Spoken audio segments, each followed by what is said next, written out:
ಕರ್ನಾಟಕದಿಂದ ಗೆದ್ದಿರ್ತಕ್ಕಂಥ ಎಲ್ಲ ಲೋಕಸಭಾ ಸದಸ್ಯರಿಗೆ ಅವರು ಬಿಜೆಪಿಯವರು ಇರ್ಬೋದು, JDSನವ್ರು ಇರ್ಬೋದು, ಕಾಂಗ್ರೆಸ್ನವ್ರು ಇರ್ಬೋದು, ಎಲ್ಲ ಗೆದ್ದಂಥ ಸಂಸತ್ ಸದಸ್ಯರಿಗೆ ಅಭಿನಂದನೆಗಳನ್ನು ಹೇಳಲಿಕ್ಕೆ ಬಯಸ್ತಾ ಇದ್ದೇನೆ. ಕರ್ನಾಟಕದಲ್ಲಿ ಕಾಂಗ್ರೆಸ್ ಪಕ್ಷ ಏನು ನಿರೀಕ್ಷೆ ಮಾಡಿತ್ತು, ಆ ನಿರೀಕ್ಷೆಗೆ ಅನುಗುಣವಾಗಿ ನಾವು ಸ್ಥಾನಗಳನ್ನು ಗೆಲ್ಲಲಿಕ್ಕೆ ಸಾಧ್ಯ ಆಗಲಿಲ್ಲ.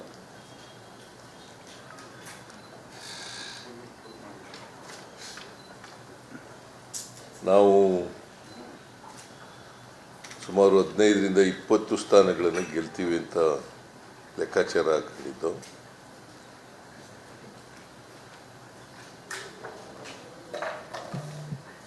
ಆದರೆ ನಮ್ಮ ಲೆಕ್ಕಾಚಾರದಂತೆ, ನಮ್ಮ ಅನಿಸಿಕೆಯಂತೆ, ನಮ್ಮ ಕ್ಯಾಲ್ಕುಲೇಷನ್ನಂತೆ ಆಗಲಿಲ್ಲ.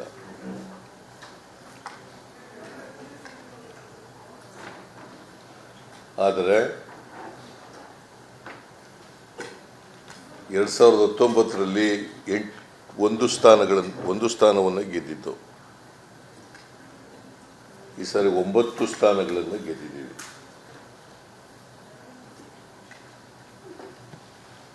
ಮತ್ತೆ ವೋಟ್ ಶೇರು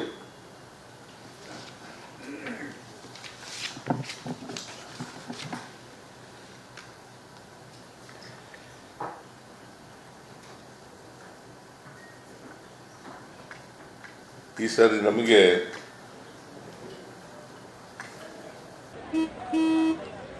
ನಡಿ ಈಗ ಶುರು ಮಾಡೋಣ. ಕೇಸರಿಯಿಂದ ಮನೋಲ್ಲಾಸ ಮನಸ್ಸು ಮತ್ತೇರಿ ಕುಣಿದಾಡಿದೆ ನೋಡು, ಮನಸ್ಸು ಮತ್ತೇರಿ ಕುಣಿದಾಡಿದೆ ನೋಡು. ಕ್ಷಣ ಕ್ಷಣವೂ ಆಚರಿಸಿ ಕೇಸರಿ ಹಬ್ಬ. ವಿಮಲ್ ಬಾಯಲ್ಲಿ ಹೇಳಿ ಕೇಸರಿ. 45.34% ಬಂದಿದೆ.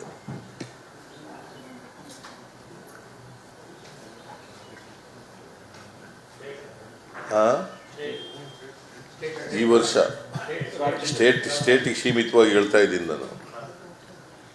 45.34. ಬಿಜೆಪಿಗೆ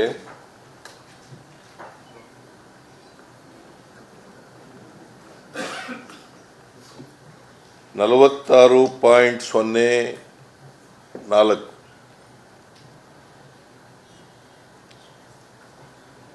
ಅಂದರೆ difference is less than 1%.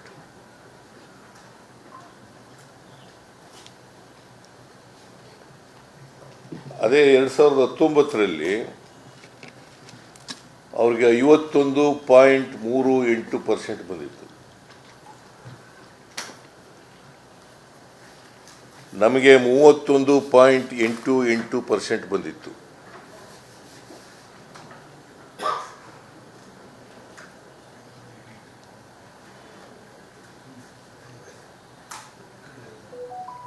So ನಾನು 2019ಕ್ಕಿಂತ ನಮ್ಮ ಪರ್ಸೆಂಟೇಜನ್ನು ಹೆಚ್ಚು ಮಾಡ್ಕೊಂಡಿದ್ದೀನಿ. ವೋಟಿಂಗ್ ಶೇರು ಇದೆಯಲ್ಲ, ನಮ್ಮ ವೋಟಿಂಗ್ ಶೇರ್ ಹೆಚ್ಚಾಗಿದೆ. ಅವರು 51.38ರಿಂದ 46.04ಕ್ಕೆ ಬಂದಿದ್ದಾರೆ.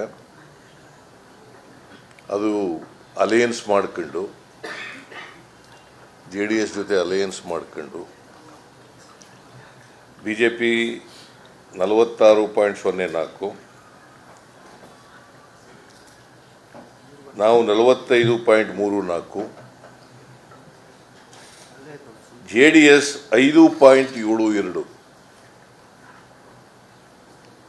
5.72 ಅಂದರೆ 2 ಸೇರಿಸಿದ್ರೆ ಜಾಸ್ತಿ ಆಗುತ್ತೆ. ಆದರೆ ಹೋದ ಸಾರಿ JDS 2019ರಲ್ಲಿ 9.67% ತಗೊಂಡಿತ್ತು. 9.67 6-7%. ಎರಡೂ ಪಾರ್ಟಿಗಳಿಗೆ ಈ ಸಾರಿ ಪರ್ಸೆಂಟೇಜ್ ಪೋಲಿಂಗ್ ನಾವು ತಗೊಂಡ್ರೆ ಕಡಿಮೆ ಆಗಿದೆ.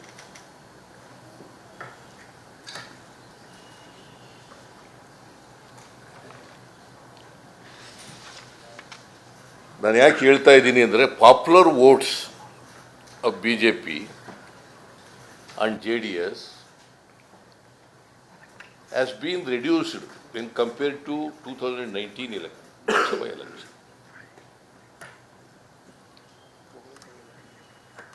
Our share in the polling is increased.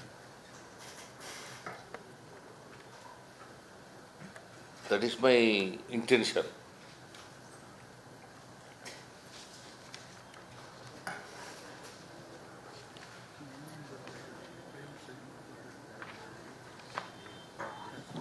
BJP ಸುಮಾರು 5ಕ್ಕಿಂತ ಹೆಚ್ಚು ಪರ್ಸೆಂಟೇಜನ್ನು ಕಡಿಮೆ ಆಗಿದೆ ಕಳೆದ ಸಾರಿ.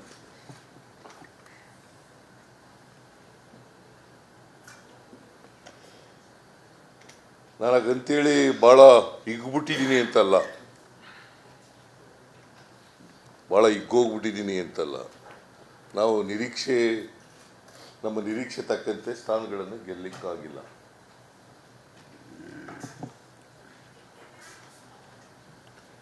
ದೇಶದಲ್ಲೂ ಕೂಡ ಕಾಂಗ್ರೆಸ್ಸಿನ ಓಟಿನ ಪ್ರಮಾಣ 3% ಜಾಸ್ತಿ ಆಗಿದೆ. ಇಡೀ ದೇಶದಲ್ಲಿ 3% ಕಾಂಗ್ರೆಸ್ಗೆ ಮತ ಜಾಸ್ತಿ ಆಗಿದೆ. ಯಾಕಂದರೆ ಭಾರತೀಯ ಜನತಾ ಪಕ್ಷದವರು ಅಧಿಕಾರದಲ್ಲಿದ್ದರು, NDA ಅಧಿಕಾರದಲ್ಲಿತ್ತು. ದೇಶದ ಅತಿ ದೊಡ್ಡ ನೆಟ್ವರ್ಕ್ ನಿಂದ ಮೆಗಾ ಕವರೇಜ್. ದೇಶದ ಮತದಾರನ ಆದೇಶ NDAಗ ಇಂಡಿ ಒಕ್ಕೂಟಕ್ಕ. ಲೋಕ ಅಖಾಡದಲ್ಲಿ ಗೆಲ್ಲೋದ್ಯಾರು ಸೋಲೋದ್ಯಾರು. ಕರುನಾಡಿನ 28 ಕ್ಷೇತ್ರಗಳ ನಿಖರ ಫಲಿತಾಂಶ. ಫಾಸ್ಟ್ ರಿಸಲ್ಟ್, ಪಕ್ಕಾ result. Number 1 election team, number 1 network, number 1 coverage.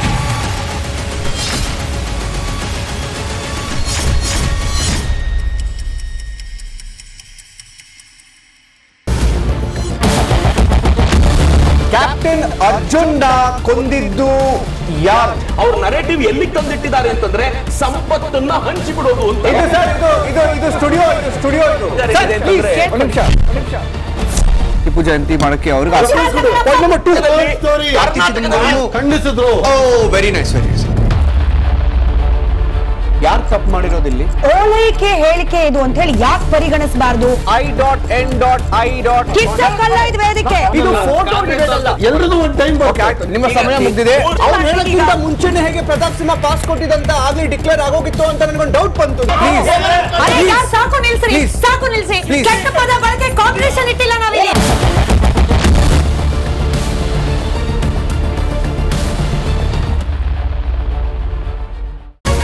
Republic word app ಇದು ಕೇವಲ ಅಪ್ಲಿಕೇಶನ್ ಅಲ್ಲ, ಸಮಗ್ರ ಸುದ್ದಿಗಳ ಸಂಪರ್ಕ ಮಾರ್ಗಕ್ಕೆ ಕ್ರಾಂತಿಕಾರಿ ಬದಲಾವಣೆ. ರಿಪಬ್ಲಿಕ್ ವರ್ಡ್ ಆಪ್ ಕೇವಲ ಸುದ್ದಿ ಅಪ್ಲಿಕೇಶನ್ ಪರಿಚಯಿಸ್ತಾ ಇಲ್ಲ, ಬದಲಾಗಿ ಡಿಜಿಟಲ್ ಸುದ್ದಿ ಬಳಕೆಯ ಹೊಸ ಯುಗಕ್ಕೆ ನಾಂದಿ ಹಾಡ್ತಾ ಇದೆ. ಇದೊಂದು ಬ್ರೇಕಿಂಗ್ ನ್ಯೂಸ್, ಪ್ರಭಾವಶಾಲಿ ಕಾರ್ಯಕ್ರಮಗಳಿಗೆ ಗಟ್ಟಿಯಾದ ನ್ಯೂಸ್. ಇಲ್ಲಿ ಕೇವಲ ತಾಜಾ ಸುದ್ದಿ, ಅದರ ನೇರ ಪ್ರಸಾರ ಮತ್ತು ಚರ್ಚೆಗಳಿಗೆ ಮಾತ್ರ ಅವಕಾಶ. ರಿಪಬ್ಲಿಕ್ ವರ್ಲ್ಡ್ ಆ್ಯಪ್ ಡೌನ್ಲೋಡ್ ಮಾಡಿಕೊಳ್ಳಿ. ಗೂಗಲ್ ಪ್ಲೇ ಸ್ಟೋರ್ ಮತ್ತು ಆಪಲ್ ಆ್ಯಪ್ ಸ್ಟೋರ್ನಲ್ಲಿ ಲಭ್ಯವಿದೆ.